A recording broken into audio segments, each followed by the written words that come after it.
The Woman in the Window, a mystery drama directed by Wright and based on the successful novel from A.J. Finn, which is actually an alias for the author Dan Mallory. And the film stars Amy Adams, Julianne Moore, Anthony Mackie, Walt Russell, Gary Oldman, and Brian Tyree Henry. And The Woman in the Window is about an agoraphobic woman living alone in New York who begins to spy on her new neighbors across the street, only to witness a disturbing act of violence. Alright, so fun fact real quick, this film was actually supposed to release like 2 years ago, even before all of the chaos. But apparently the early test screenings back in 2019 left audiences confused as hell, which led to Wright, the director, wanting to do reshoots and to sort of clear up a few things a little bit for viewers. So after all of that chaos, the film was actually ready to be released again after all the reshoots and the changes in the script and all of that fun stuff. But of course, 2020 ended up happening and we all know how 2020 went. But either way, now the film is finally ready for a release date of May 14th, which now brings us to this very moment where the film is finally ready to be viewed by audiences once again. And although I have no clue what they changed from the previous Final Cut version of the film, I can tell you that what they have now, it really works. We've got great sound design and cinematography, and the character development is so on point and makes so much sense the way Amy's character Anna unfolds throughout the movie. I mean, Amy Adams in this film was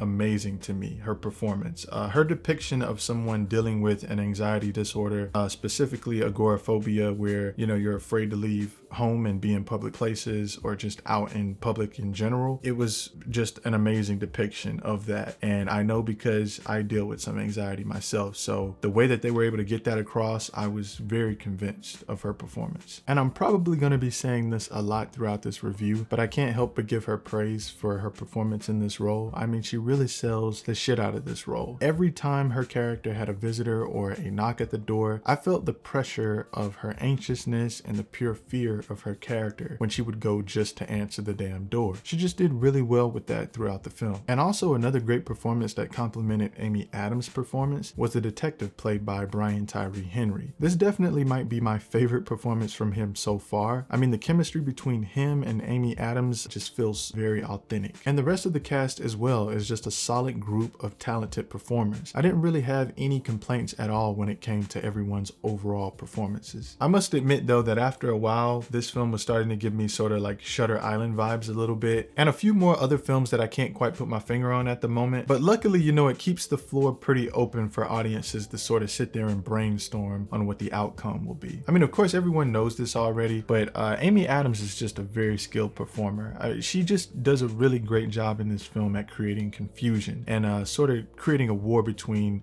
her sanity and reality. And I love the fact that throughout the movie, in certain moments, we are just as confused and as lost as her character is. This film sort of takes place more so from a first-hand point of view than it does from a outside character's point of view looking back in at Amy's character. And I would like to say that in this film, I think it is possible to see the twist sort of right around the corner a little bit. But I think early on in the film and like halfway through the second act, it's kind of hard to pinpoint exactly what's happening. And I think they make it difficult to figure that out, like in a good way. Not because it's so confusing, but because they've created a lot of clues and content, and they put it right in front of your face, but it is hard to kind of catch it, before it's revealed. And just being honest, I like the fact that there is a lot mentally that's going on in this film, because it creates a lot of possibilities of how things could turn out. But this could also still be a double-edged sword for some audiences who might find this approach to be a little too cluttered and confusing, even after the reshoots they had early on in the film's inception. And I really think that this is going to come down to personal preference in terms of storytelling. Also, I just want to give them props for creating a smart character. In movies, how you have those moments sometimes where you're like, why doesn't this character just do this or that, to get out of this situation? Or the main character has to make a dumb mistake just to make things worse for themselves for the sake of the story, to make things more challenging instead, when they can just take more of a logical route and have the situation itself be more challenging instead of making the character more stupid. I mean, there were a few of those moments in this film, and they actually allow her to make intelligent decisions. They never really intellectually degrade her, which I love, and if there were situations where she couldn't make a smart choice, there were usually a fair opposing explanation as to why, and logically it always tend to make sense, like maybe she was afraid or she just wasn't thinking straight because she is dealing with anxiety, and it's usually justified in the situations that are presented throughout the film for the most part. So I'm giving The Woman in the Window